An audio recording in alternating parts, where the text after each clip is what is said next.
Download now. CC Learning App. Hi all, welcome to CC bank. ഞാൻ Chikkumon Philip. അപ്പോൾ നമുക്ക് CSEBയുടെ അടുത്ത എക്സാം നമ്മൾ ജൂലൈ മാസത്തിലേക്ക് എക്സ്പെക്ട് ചെയ്യുന്നു. ഇനി വരാൻ പോകുന്ന എക്സാമിൽ നമുക്ക് കോപ്പറേറ്റീവ് ലോയിൽ നിന്ന് വരാൻ സാധ്യതയുള്ള ചോദ്യങ്ങൾ നമുക്കറിയാം. PYQs കൃത്യമായിട്ട് നമുക്ക് റിപ്പീറ്റഡ് ആയിട്ട് വരുന്നുണ്ട്, അല്ലെങ്കിൽ ആ ഒരു സെക്ഷനിൽ നിന്നും റൂളിൽ നിന്നും വീണ്ടും ചോദ്യങ്ങൾ വരുന്നുണ്ട്. അപ്പോൾ നമ്മൾ നമ്മുടെ കുറച്ച് ലോയുടെ ചോദ്യങ്ങളുമായിട്ടാണ് ഇന്ന് എത്തിയിരിക്കുന്നത്. അപ്പോൾ നിങ്ങൾ ഈ ഒരു വീഡിയോ സ്കിപ്പ് ചെയ്യാതെ കാണുക. അതുപോലെ തന്നെ നിങ്ങളുടെ ഫ്രണ്ട്സ് CSEB എക്സാമിന് പ്രിപ്പയർ ചെയ്യുന്ന നിങ്ങളുടെ ഫ്രണ്ട്സിലേക്ക് കൂടി എന്ത് ചെയ്യുക, ഈ ഒരു വീഡിയോ ഷെയർ ചെയ്തേക്കുക. അപ്പോൾ നമുക്ക് ആദ്യത്തെ ചോദ്യത്തിലേക്ക് പോകാം. Rule 43B of the KCS rule 1969 specified about. എന്താണ് ചോദ്യം? റൂള് 43B എന്തിനെ കുറിച്ചാണ് പ്രതിപാദിക്കുന്നത്? Reservation for deposit member. Option B, handing over charges in the absence of chief executive officer of the society. Option C, handing over charge in the absence of president or vice president. Option D, reservation for coopted members. എന്താണ്? നമുക്കറിയാം rule 43B എന്തിനെ കുറിച്ചാണ് പറയുന്നത്? Handing over charge in the absence of president or the vice president. അതായത് continuous ആയിട്ടൊരു 15 ദിവസത്തിൽ കൂടുതൽ president ഹാജരാകാത്ത പക്ഷം എന്ത് ചെയ്യുന്നു, അദ്ദേഹത്തിന്റെ ചാർജ് വൈസ് പ്രസിഡന്റിലേക്ക് ഹാൻഡ് ഓവർ ചെയ്യുന്നതായിട്ട് അസ്യൂം ചെയ്യുന്നു. ഇൻ കേസ് ഇവർ രണ്ടുപേരും ഇല്ല എങ്കിൽ, 15 ദിവസം ഇവർ ഹാജരാകുന്നില്ല എങ്കിൽ നമ്മുടെ ഏതെങ്കിലും ഒരു അംഗത്തിലേക്ക്, ബോർഡ് മെമ്പറിലേക്ക് എന്ത് ചെയ്യുന്നു, അവരുടെ ചാർജ് ഹാൻഡ് ഓവർ ചെയ്യണം. അടുത്ത ചോദ്യം നമുക്ക് നോക്കാം. രണ്ടാമത്തെ ചോദ്യം, the maximum age limit for appointment of employees in the apex societies as per rule 187 of KCS rule 1969 shall be.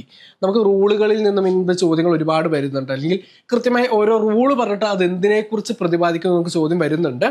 അപ്പൊ ഇവിടെ ചോദിച്ചിരിക്കുന്നത് നമുക്കറിയാം എന്താണ്, റൂൾ 187 പ്രകാരം നമ്മുടെ അപ്പെക്സ് സൊസൈറ്റിയിലേക്കുള്ള അപ്പോയിന്റ്മെന്റ് നടത്തുമ്പോൾ മാക്സിമം ഏജ് ലിമിറ്റ് എത്രയാണ്?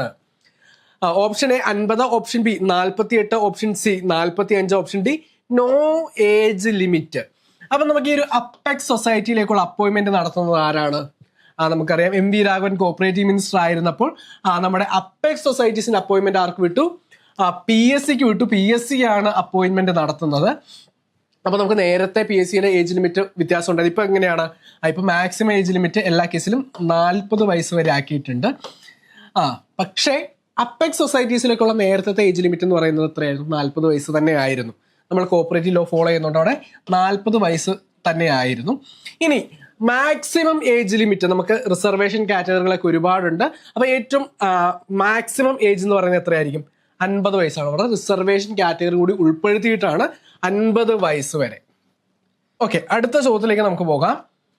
The liquidator shall complete the winding up proceedings within A period of dash from the date of his appointment. എന്താണ്? നമുക്ക് വൈൻഡിങ് അപ്പ് ലിക്വിഡേഷനുമായി ബന്ധപ്പെട്ട് വരുന്ന ഒരു ചോദ്യം. എന്താണ്? ലിക്വിഡേറ്ററിനെ അപ്പോയിന്റ് ചെയ്തിട്ട് എത്ര നാൾക്കകം liquidator winding up proceedings complete ചെയ്യണം? ഇപ്പം നമ്മൾ ഒരുപാട് എക്സാമുകളിൽ റിപ്പീറ്റഡ് ആയിട്ട് വന്നുകൊണ്ടിരിക്കുന്ന ഒരു ചോദ്യമാണ് ഇതല്ലേ. 5 വർഷം, 3 വർഷം, 2 വർഷം, 1 വർഷം. അപ്പൊ നമുക്ക് നോക്കാം എങ്ങനെയാണ് വൈൻഡിങ് അപ്പ് പ്രൊസീഡിങ്സ് എത്ര നാൾക്കകം ലിക്വിഡേറ്റർ കംപ്ലീറ്റ് ചെയ്യണം. ലിക്വിഡേറ്ററിനെ അപ്പോയിന്റ് ചെയ്തിട്ട് 2 വർഷത്തിനുള്ളിൽ എന്ത് ചെയ്തിരിക്കണം? ലിക്വിഡേറ്റർ കംപ്ലീറ്റ് ചെയ്തിരിക്കണം. ഇനി ഇൻ കേസ് ലിക്വിഡേറ്റർക്ക് അദ്ദേഹത്തിൻ്റെതല്ലാത്ത കാരണങ്ങളാൽ, വേറെ എന്തെങ്കിലും കാരണങ്ങൾ കൊണ്ട് ലിക്വിഡേഷൻ പ്രോസസ്സ് ഈ 2 വർഷം കൊണ്ട് കംപ്ലീറ്റ് ചെയ്യാൻ പറ്റിയില്ലെങ്കിൽ അഡീഷണൽ ആയിട്ടൊരു 1 ഇയർ കൂടി എടുക്കാവുന്നതാണ്. 1 ഇയർ കൂടി നൽകുന്നതാണ്. അങ്ങനെ ടോട്ടൽ നമ്മൾ ചോദിച്ചു കഴിഞ്ഞാൽ 3 ഇയർ. ഇവിടെ 2 ഇയർ എന്നൊക്കെ ഒരുപാട് വട്ടം റിപ്പീറ്റഡ് ആയിട്ട് വന്നിട്ടുണ്ട്. അതുപോലെ അഡീഷണൽ ആയിട്ട് എത്ര കൊടുക്കുമെന്ന് നമുക്ക് ചോദ്യം വന്നിട്ടുണ്ട്. അപ്പൊ അഡീഷണൽ ആയിട്ട് കൊടുക്കുന്നത് 1 ഇയർ ആണെന്ന് കൂടി ഓർക്കുക. അടുത്ത ചോദ്യം, a nominated committee member of an apex society may tender his resignation to the. എന്താണ്? നമുക്കറിയാം നോമിനേറ്റഡ് മെമ്പേഴ്സ് ഉണ്ട്. അപ്പെക്സ് സൊസൈറ്റിയുടെ നോമിനേറ്റഡ് മെമ്പർ എന്ത് ചെയ്യണം? റെസിഗ്നേഷൻ, അദ്ദേഹം രാജിക്കത്ത് നൽകേണ്ടത് ആർക്കാണെന്നാണ് ചോദ്യം. Option A, president of the society. Option B, committee of the society. Option C, nominated authority. Option D, managing director of the society. Apex സൊസൈറ്റിയിലെ നോമിനേറ്റഡ് മെമ്പർ എന്ത് ചെയ്യണം? റെസിഗ്നേഷൻ സമർപ്പിക്കേണ്ടത് ആർക്കായിരിക്കണം? Option A, president of the society. സൊസൈറ്റിയുടെ പ്രസിഡന്റിനായിരിക്കണം resignation letter സമർപ്പിക്കേണ്ടത്. അടുത്ത ചോദ്യം, 2 seats in the committee of each society shall be reserved for members who shall not exceed the age of 40 years old. അപ്പം നമുക്കറിയാം നമ്മുടെ സൊസൈറ്റിയിലൊക്കെ 2 സീറ്റ് യുവജനങ്ങൾക്ക് വേണ്ടി മാറ്റി വെച്ചിട്ടുണ്ട്. അവരുടെ മാക്സിമം ഏജ് എത്രയാണ് പറയുന്നത്? 40 വയസ്സ്. അതായത് 40 വയസ്സിൽ കൂടാത്ത ആളുകൾക്ക് അല്ലെങ്കിൽ 40 വയസ്സ് വരെയുള്ള ആളുകൾക്ക് എത്ര സീറ്റ് മാറ്റി വെച്ചിട്ടുണ്ട്? 2 സീറ്റ് മാറ്റി വെച്ചിട്ടുണ്ട്. പ്രീവിയസ് വന്നിട്ടുണ്ട്. എത്ര സീറ്റാണ്? 2 സീറ്റാണ് മാറ്റി വെച്ചിരിക്കുന്നത്. അപ്പൊ ഇവിടെ ഒരു 40 വയസ്സ് എന്ന് നമ്മൾ പറഞ്ഞു. ഈ ഒരു 40 വയസ്സ് എന്ന ഏത് ഡേറ്റ് വെച്ചാണ് നമ്മൾ കാൽക്കുലേറ്റ് ചെയ്യുന്നതാണ് ചോദ്യം.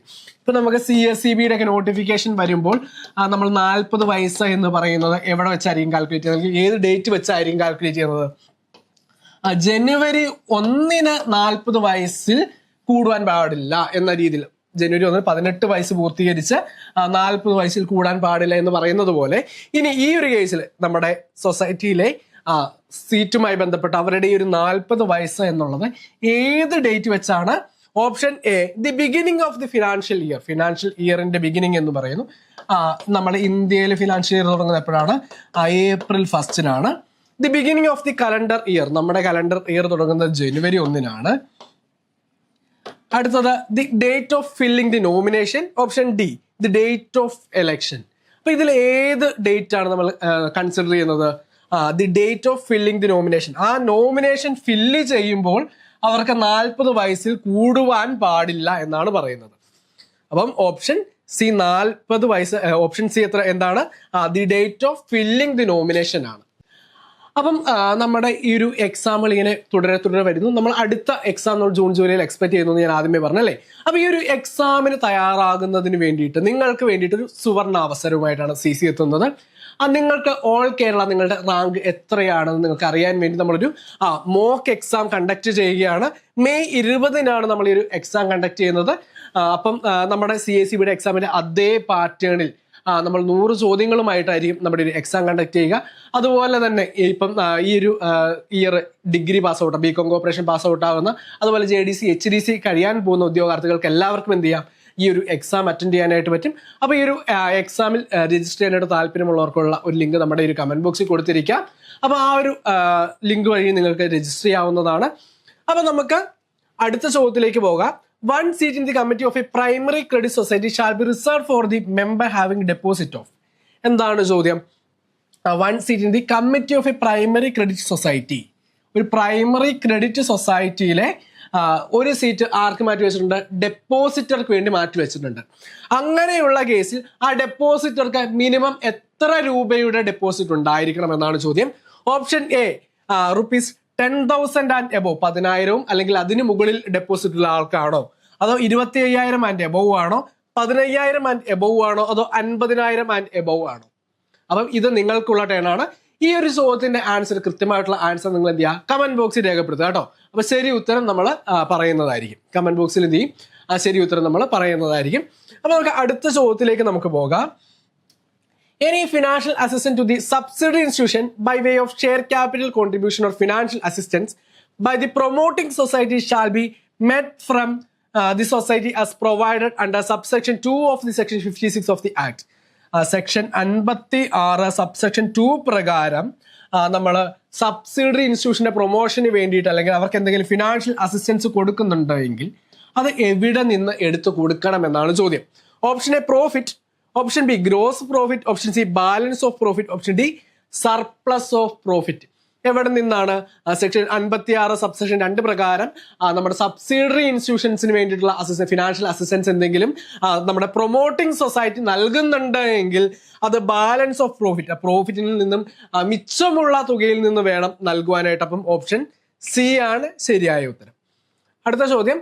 The enrolment of members made by the administrator or administrative committee may either ratify or deny any such membership by the elected committee within a period of dash from the date of assuming change. എന്താണ്? നമുക്കറിയാം administrator അല്ലെങ്കിൽ administrative committee നമ്മൾ ഒരു കമ്മിറ്റീനെ supersede ചെയ്ത് കഴിഞ്ഞാൽ നമുക്ക് എന്ത് വരും? അഡ്മിനിസ്ട്രേറ്റർ അല്ലെങ്കിൽ അഡ്മിനിസ്ട്രേറ്റീവ് കമ്മിറ്റി ഒക്കെ വരാറുണ്ട്.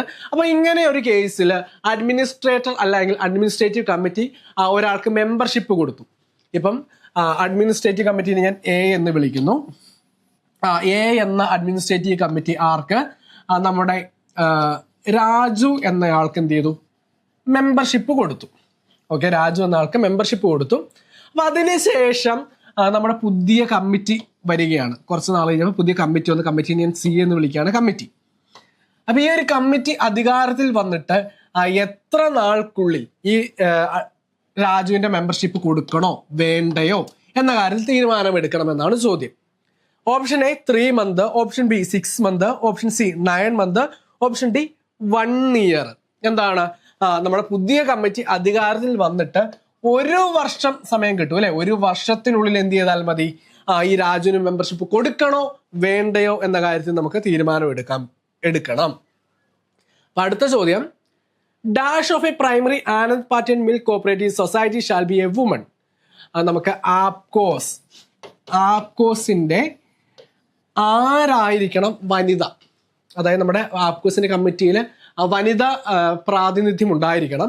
അപ്പൊ അതിൻ്റെ അകത്ത് പ്രസിഡന്റ് ആണോ അതോ വൈസ് പ്രസിഡന്റ് ആണോ, ഇതിൽ ആരെങ്കിലും ഒരാൾ വനിതയായാൽ മതിയോ അതോ 2 പേരും വനിതയാകണോ? ഇതാണ് ചോദ്യം. ഓപ്ഷൻ എ പറയുന്നു പ്രസിഡന്റ് വനിതയായിരിക്കണമെന്നാണ് ഓപ്ഷൻ എ പറയുന്നത്.